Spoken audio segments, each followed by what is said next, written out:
For the repair of the Alfa Laval EPC50 I/O board, the following procedures were necessary: replacement of various electronic components and general cleanup of the unit. For testing, we add a spare OP board to the unit and a 24-volt DC power supply.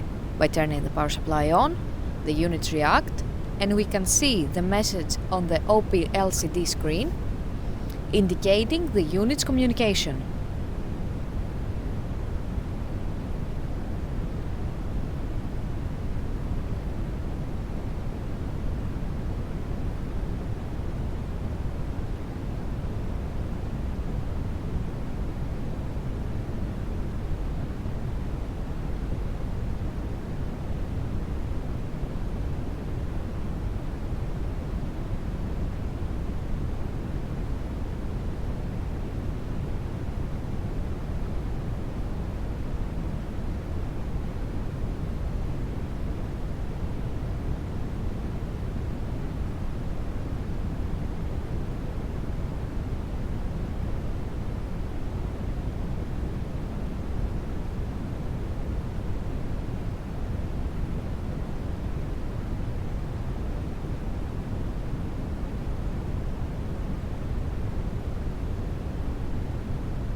No further testing is possible due to lack of additional units.